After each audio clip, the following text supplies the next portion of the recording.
Difficile de le manquer. À Champagnole, le maillot jaune s'étend fièrement sur la façade de l'église. Tout est quasiment prêt pour accueillir comme il se doit les coureurs du Tour de France. On est très fiers d'accueillir donc ce Tour de France à Champagnole. Sur le parc de Belfrise, on va avoir des animations avec écran géant. On voulait faire participer les associations de Champagnole, mais avec le Covid, on ne peut pas. C'est-à-dire qu'il n'y aura pas de buvette tenue par des associations. Donc ce seront des professionnels qui viendront, avec entre autres des food trucks.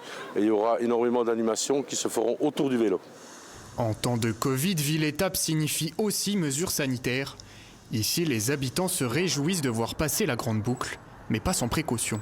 Ça va être limité au niveau de l'arrivée, c'est une impasse, donc les gens ne pourront pas forcément aller étant donné qu'il y a quand même des restrictions de fait. Je ne vais pas aller sur place parce que j'ai pas envie d'être avec le masque. Ça fait de l'ambiance, quoi, ça. Et puis les villages alentours aussi, quoi. Oui, garder les distances, puis je ne sais pas s'il faut mettre le masque, mais enfin bon, ça commence à faire. Organiser une étape du Tour est un investissement, mais pour ces élus, les retombées en valent la peine.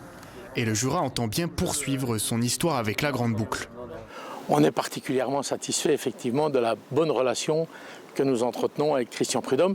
Et il n'y a pas de raison qu'à l'avenir, cela soit différent. Donc je compte bien que le Tour de France continue de faire halte dans notre beau département. Les coureurs sont attendus aux alentours de 17h à Champagnole ce vendredi, après avoir parcouru la quasi-totalité de l'étape dans le Jura. Ils vont passer par Lons-le-Saunier et monter la côte de Château-Chalon, mais une étape qui ne devrait pas donner lieu à d'explications entre les favorites, puisqu'on le rappelle, le lendemain, une étape décisive a lieu entre Lure et la planche des Belfis, un contre-la-montre où pourrait se jouer la victoire finale.